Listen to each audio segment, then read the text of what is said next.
Thank you for tuning into the Familiar Intentions podcast. My name is Mel. I am a Reiki master, a tarot reader, and I have a little witchy Etsy store. Today, I want to talk about witchcraft and my personal beliefs and experiences and ethics surrounding it, and also, I guess, just kind of demystifying it.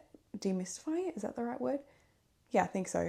Demystifying it a little bit, because it's something that has had negative connotations surrounding it throughout history, and it's only until recently that the word witchcraft has been reclaimed by people who believe in it and practice it. So witchcraft is the practice of using energy, nature, and intention to manifest what you want in life. You can also use it to heal, to protect, to find clarity, like all sorts of things. Witchcraft is not a religion, it is a practice. So you could be a Wiccan, a Catholic, any religion that you can think of, and practice witchcraft or not practice witchcraft. It's a completely separate thing. It's more of a tool, and for me personally, because I'm not a very religious person, I don't like doing things in like a very set way. I just kind of like looking at things through my own lens.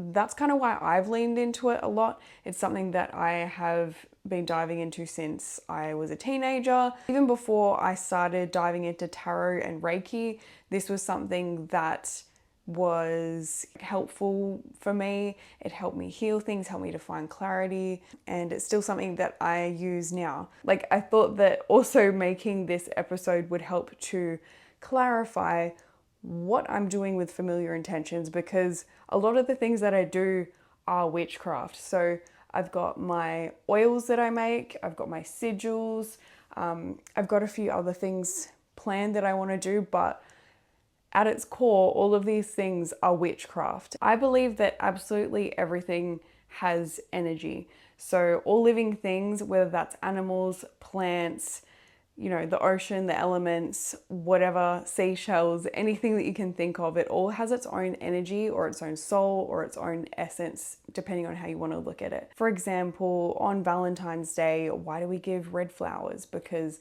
they are the flower of passion, of romance. Chrysanthemum flowers, they're actually associated with mother energy, which is why they're so big on Mother's Day. For me, I don't just think that energy belongs to crystals. I think it expands out further than that. So the idea with witchcraft and these beliefs is that you can use all of the different energies around you that come from nature to craft your desires. So like, for example, I'm not just using this to self-promote, like I'm just using it as an actual example, but I've got this honey fire oil that I've made, which is all about like creativity, passion. It's very sacral chakra. So what I've done is I've gathered different herbs and crystals that are of that vibration or energy, and I've combined them together with intention to create this oil with this specific intention, if that makes sense. And it's the same thing with my sigils. All the lines and shapes have their own meaning,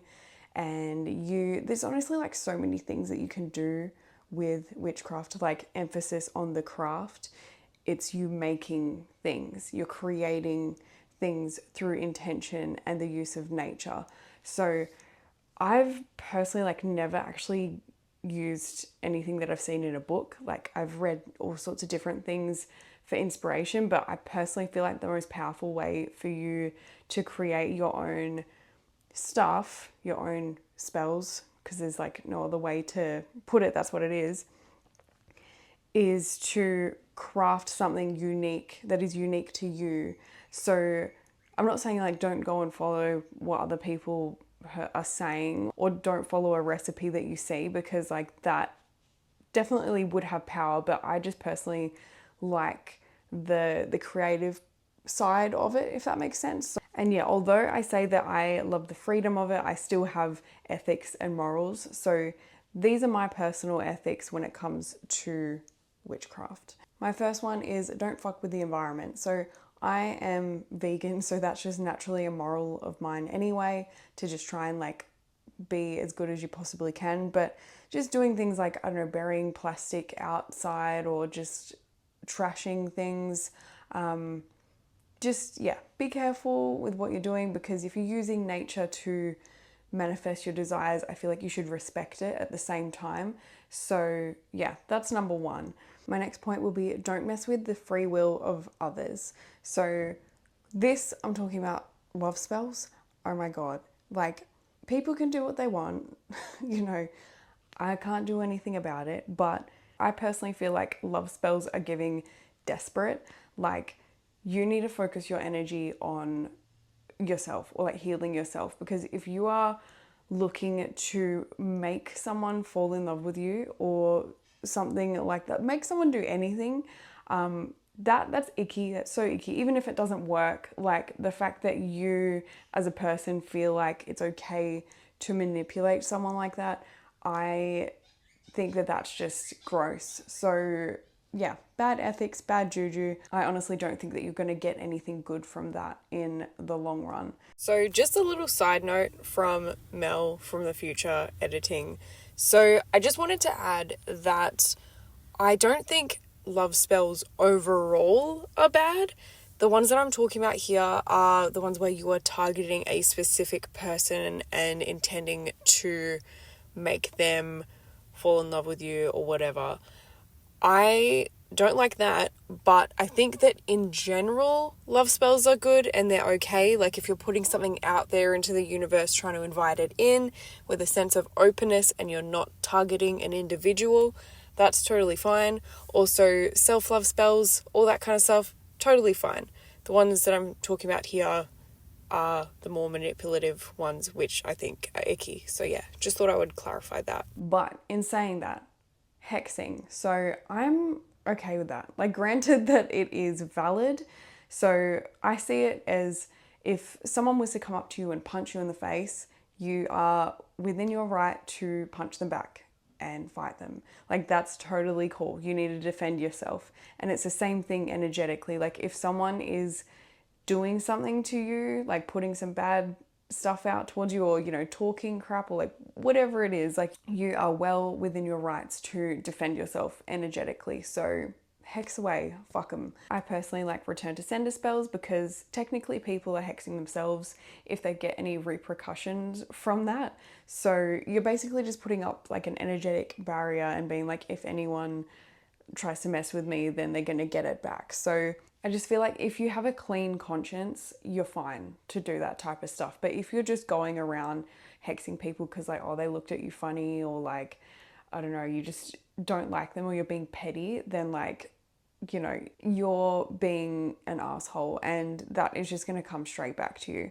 I really feel like I believe in karma, and everything is like 50% destiny and 50% choice. So, you know, don't think that nothing is going to come back to you. I feel like I've kind of covered this enough as like a base topic, which was the intention, because I kind of want to make more episodes regarding this. So like, whether that's return to sender stuff or other types of things that I would like to talk about, then this can be like a video or episode that can be referred back to. Before I go, I have a lot of things going on in the Etsy store at the moment. So I've got some jewelry, I've got sun catchers, I've got sigil orders. I am doing tarot readings as well, in person and online. So that's all in the Etsy, or you can just send me a message through Instagram's usually the best place, or Facebook.